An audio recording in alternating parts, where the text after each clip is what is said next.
아시아나항공 비상문 강제 개방 속보입니다.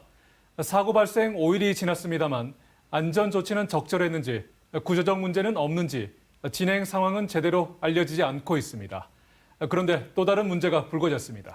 사고 당시 피의자의 추락을 막고 목격담을 그대로 알린 승객은 악성 댓글에 시달리고 있는데요.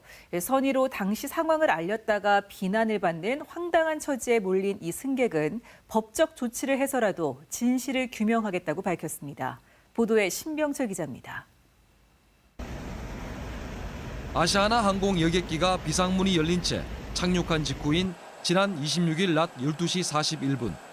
비상문을 연 30대 피의자가 비행기 밖으로 떨어지려는 것을 승무원들과 승객들이 함께 막고 있습니다. 당시 상황을 보여주고 가장 많이 알려진 사진입니다. 탑승객인 권근한 씨가 도와달라는 승무원과 함께 구조를 돕고 상황이 끝나자 직접 촬영했습니다. 도와주세요 하는 승무원의 목소리가 들렸어요. 그래서 바로 벨트를 풀고 달려갔어요. 달려가니까 앞에서 이미 한 두 사람 정도가 땡기고 있었고 옆에 스튜어디스 2명도 계셨던 것 같고, 그래서 저는 뒤에서 저도 어깨를 잡아 당겼는데 힘이 엄청나더라고요. 권 씨는 비상문이 열린 곳과 5줄 떨어진 26H석에 앉아 있었고, 일행인 김모 씨는 12H석에 있었습니다. 저희 사장님이 그러니까 꼭 줄다리기 하듯이 앞사람 허리가 어깨를 착 끌어 당기고 있는 거예요. 그래서 그전에 도와주세요라는 소리가 있었고요. 여객기 착륙 20여 분 뒤 권 씨 일행은 공항 청사 밖으로 나왔습니다. 그런데 자신이 구조한 남성, 그러니까 나중에 비상구를 연 장본인으로 밝혀진 남성이 버스 정류장 부근에 앉아 있는 것을 목격합니다. 그때까지만 해도 이 남성을 비상문이 열리면서 공항 장애가 와 비행기 밖으로 떨어지려고 한 승객으로 알고 있었습니다. 전 이해가 안 갔습니다. 그래서 제가 제보하게 된 거예요. 어떻게 피해자들을, 죽을 뻔한 승객들을 이렇게 방치할 수가 있느냐. 이 부분에 화가 나서 제가 대응이 부족했다, 조치가 부족했다는 표현을 쓴 겁니다. 그런데 대구 MBC와 인터뷰를 한 음성 파일이 공개된 뒤 이해하기 힘든 일이 벌어집니다.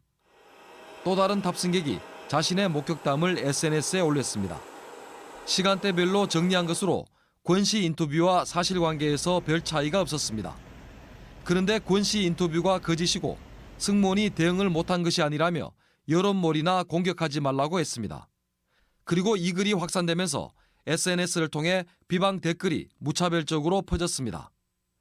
권 씨는 초등학교 5학년인 아들이 이런 사실을 알면서 엄청난 충격을 받았고 자신도 거짓말쟁이로 몰렸다며 반드시 진실을 밝히겠다고 말합니다.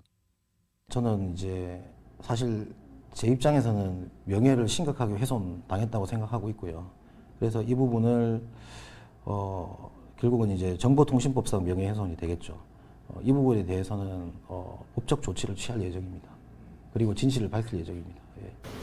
운항 중이던 항공기 비상문이 열리는 사상 초유의 일이 벌어졌습니다.